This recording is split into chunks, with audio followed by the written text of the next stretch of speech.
Ako sa ikilutin. Ano natin lang? Yung to balik-balik yung show. Hindi naman siya frozen pero Balik-balik na yung sakit. sakit to. Tapos pagka ginagalaw mo may lumalagotok. Parang hindi sa pagkat kasi ito nahahawa na. Nakahawa na. Yun ang mahirap. Ganun din. Dalawa na.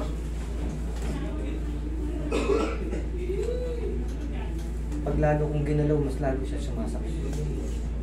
Pag ginagalaw mo lalo, mas lalo sumasakit. Ako kunyari, halimbawa may nakaramdam ako ng sakit. I-exercise ko. Lalo sasakit. Lalo sasakit. Ibig sabihin yan tayo, mali yung tinatamaan. Kaya pag niraround mo ng gano'n, nag-i-scratch ng mali, lalo naiirita.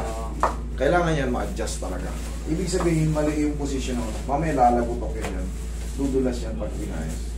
As yun. Walang problema kung tumutunog. Kasi, granting na yan na may scratch na yung cartilage. Pero pag mali talaga yung pagkaka-alay ng humerus, sigurado, habang kinikilos yung pasakit. Kasi may natatandaan ako dati nung sa sasakyan, may kinuha akong tubig. Napilipit mo. Ewan kung paano pilipad. Basta parang may nahilat siya, may nabanat. Sige.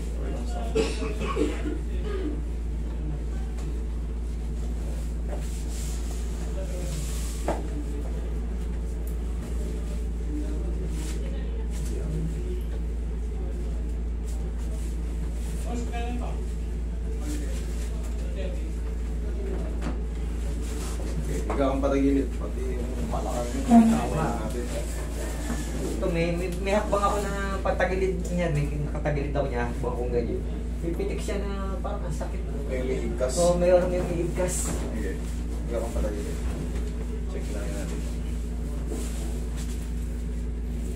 Nakalaki ko ba makarating ko? Dati nanonood, pinanonood lang kita. Di mamaya kayo naman ang papanoorin yung sarili sa malaking flat screen TV.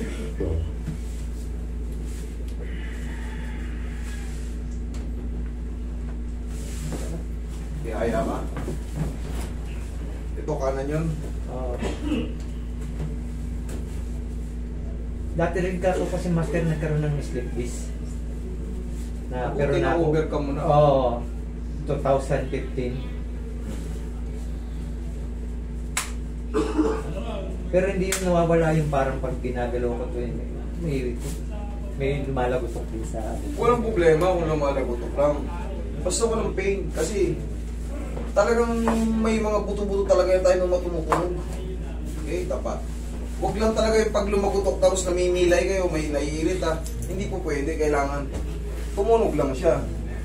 Hindi na naman iiwasan yung pagka tayo'y kumikilos. Minsan nga, sa higaan lang eh. Pagbiling natin eh. Tumutunog eh.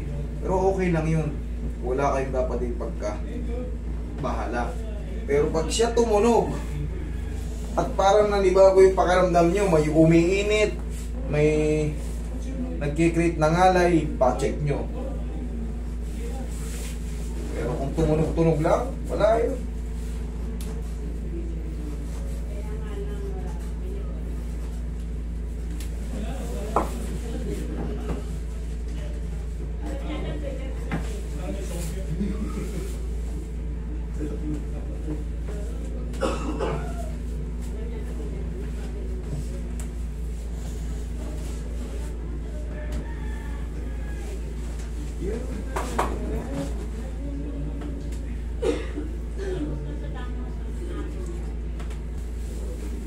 Yeah, sir.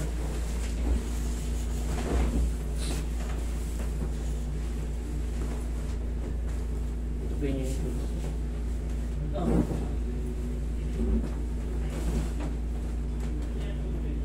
relax na. Inhale. Exhale.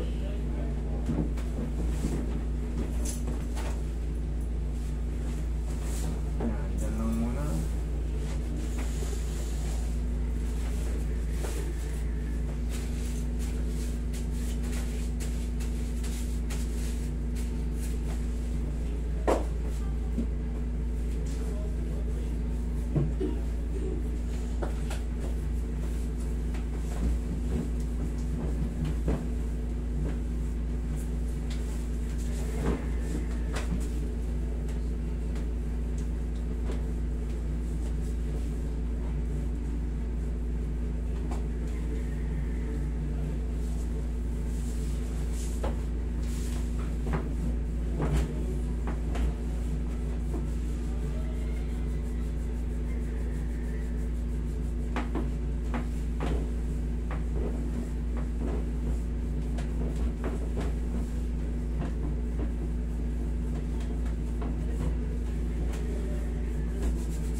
Okay, po.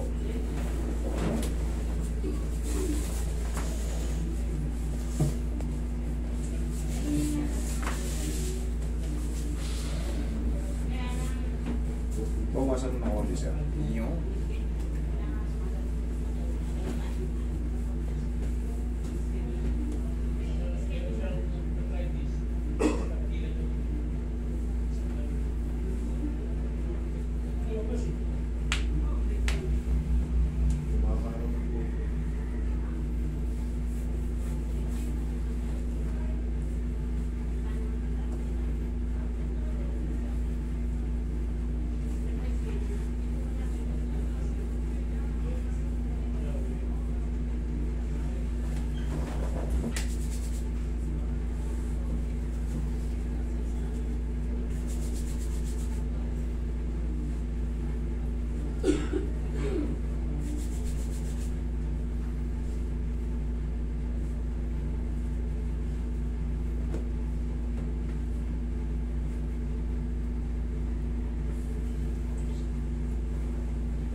Sapat na. I-round mo ngayon, tignan mo kung sumasakit. Medyo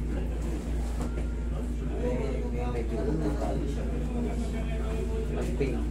Walang pain? Ibig sabihin, hindi ako nakaramdam ng sakit. Pero hindi ako nakaramdam. Buwan, baka bumalik. Sana wag na. Hindi, tsaka hindi ganyan ang exercise tayo. Nakatupi. Nakatupi. Ganito.